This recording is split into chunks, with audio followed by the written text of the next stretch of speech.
Hello, welcome to session 11, which continues our discussion on politics. Perhaps examples other than those previously stated should also be pointed out. Consider the fact that a great many of the public schools in some countries have significant inequities in the quality of education that's received by the students who attend certain schools when compared to the education that's received by the students who attend other schools within the same general area, the same general greater metropolitan area, or other area. Some countries, states, and provinces fund their schools by using property taxes from properties in that community. It doesn't take a genius to realize that the property values in some areas of these countries, states, and provinces are often a great deal less than in some of the other areas. The result is that some schools are often severely underfunded compared to others, and the amount available to teach youngsters in the underfunded schools, when considered on a per-student basis, is much less than the amount available per student in the better-funded schools. That can only have, in the long term, one result. Those students that attend the underfunded schools are more likely to receive an education that's inferior to the education received by students attending the schools that have higher levels of funding. Why not change the way that schools are funded so that every student in the state or province, or better yet, every student in every country, regardless of the location of the school, will have an education with funding which has been increased to the degree necessary to make it equitable with the funding for all the schools on the upper end of the funding spectrum for education. In addition, the salaries that are paid to the teaching profession, a profession that's among those with far greater responsibility than other professions in the world, are so deficient that this profession does not attract or keep those who are most capable of performing this most important work. Change the educational system to pay the effective teachers a salary that will cause capable and effective people everywhere to stand in line seeking to become teachers. Then find other professions for the teachers whose students are found not to have been adequately prepared for their future lives. Those former teachers, for whom other professions have been found then, are likely to be very effective in a profession more suited to their talents and their needs. If necessary, change the system further to rid it of the sometimes burdensome bureaucracy that too often hinders or prevents positive change. Replace that bureaucracy with a system that has been proven to be effective.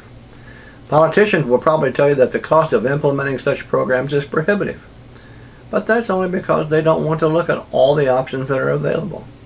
They should realize that they're already paying more than that cost in order to fund the extreme costs of welfare and prisons for those individuals who've been given an inferior education or perhaps no higher education at all, and who then often find it difficult or impossible to compete with those who've received a better or higher quality education. Consider yet another example.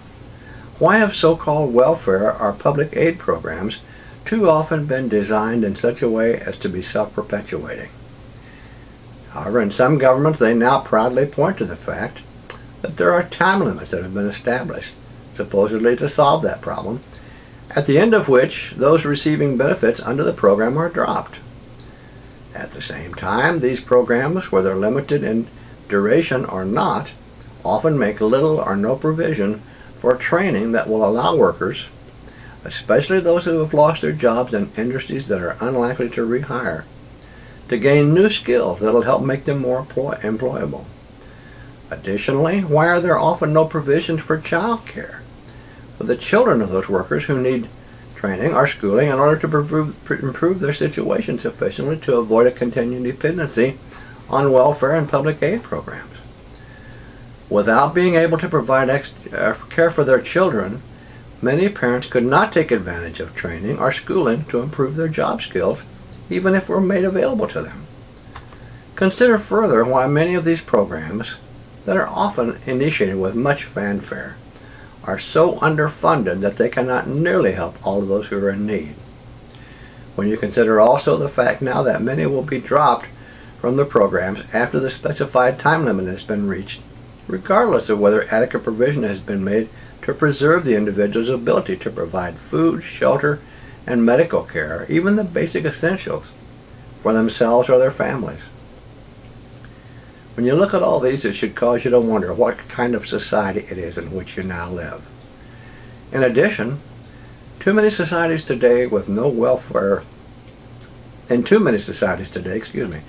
are no welfare programs provided, and where there are such programs, people are often, as already stated, simply removed from the welfare rolls after a certain period of time, whether or not they've been provided with the training that they need to make them employable so that they can rejoin the workforce with a living wage and become a part of the self-supporting segment of their society, a part of society to which the vast majority of persons want very much to belong. Let's consider also the matter of a college education. Why are colleges and universities so expensive in some societies, some countries, some locales?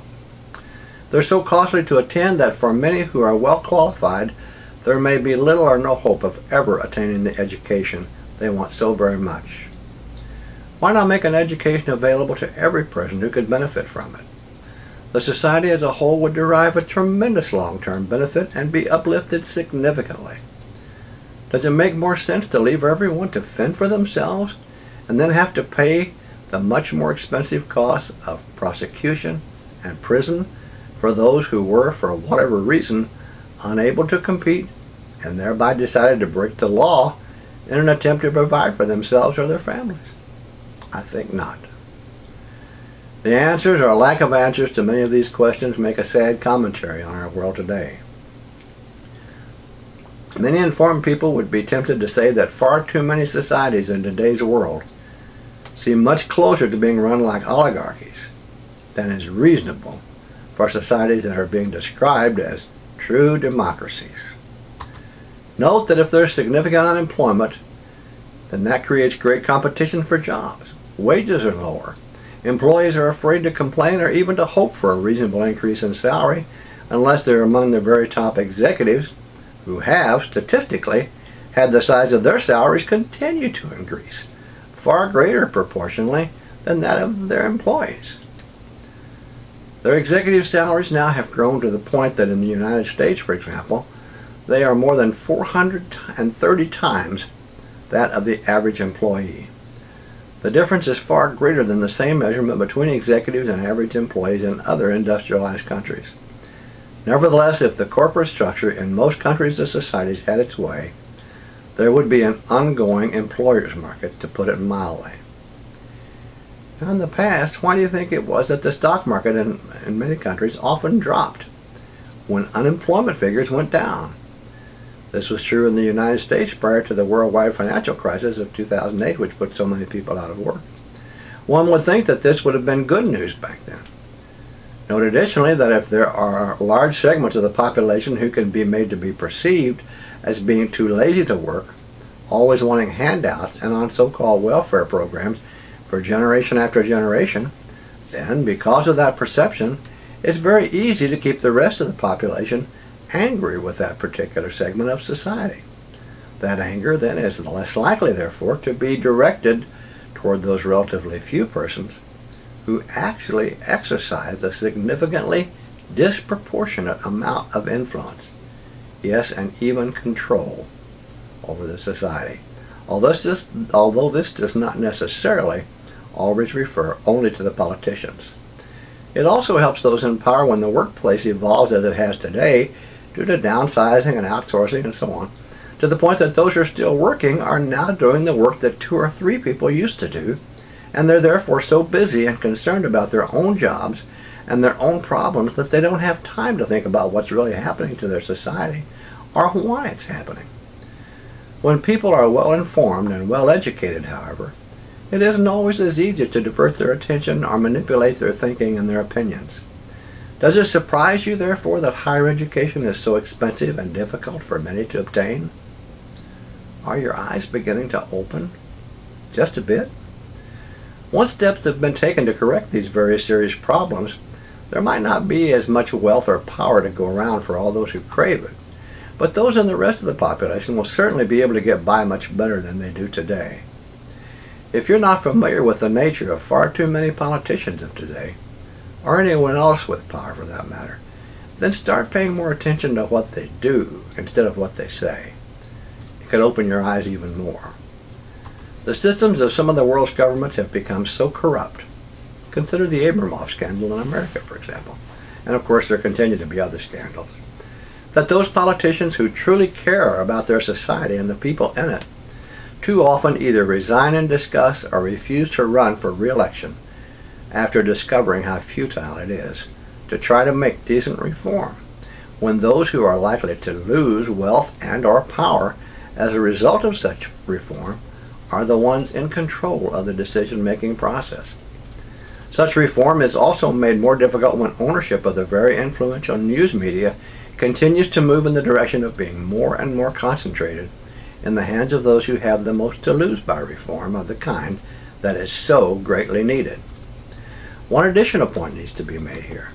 Over a relatively recent period of years, there are some men who have made so much wealth by investing in their country's stock market that they're among the wealthiest persons in that country, and probably among the wealthiest persons in the world.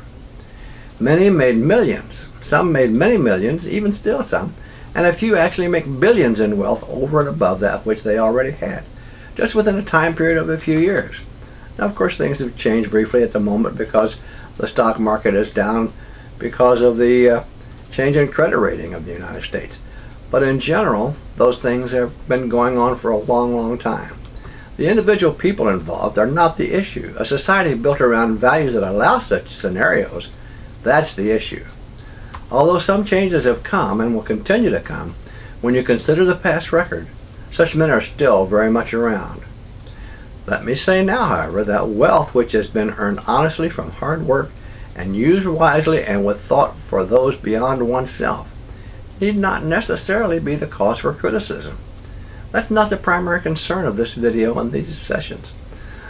The problem rears its ugly head when many of those who have greatly excessive wealth are or become so greedy to hold on to it all that they and those whom they lobby to be their agents continue to try to reduce, and further reduce the taxes that are paid by the wealthy.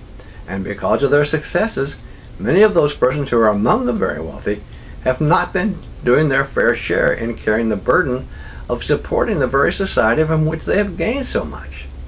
Additionally, if you really care to better understand the motives of those who continually demand and quite a few years ago received significant tax cuts, you should also pay close attention to the percentage of reduction in the capital gains tax and stock dividends taxes, both of which directly affect earnings made in the stock market, where a lot of wealthy people make their money. And reductions to these taxes and those are very beneficial to those who make millions there virtually every year. Compare those cuts to the percentage of reduction in the taxes of the average working family for their labor, and you'll readily see that the wealthy almost always receive a much higher percentage of reduction.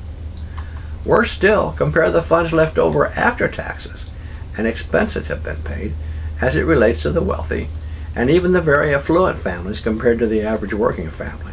Yet too often the wealthy respond with great cries of anguish. Soak the rich. All you want to do is soak the rich. Indeed. As I've already indicated, the rich have hardly been slightly dampened, much less soaked.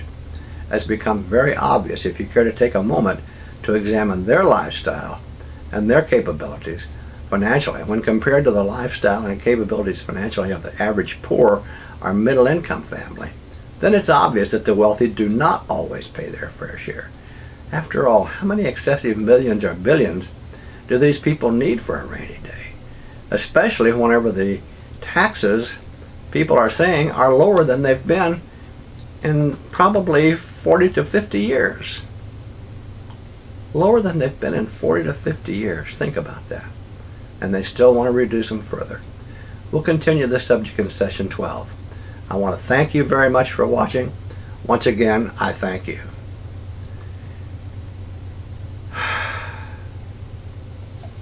What was that? I'm finished. I've been finished for 10 seconds. So we just fucking wasted this goddamn time. Because you couldn't stay awake for 5 or 10 minutes while I went through that.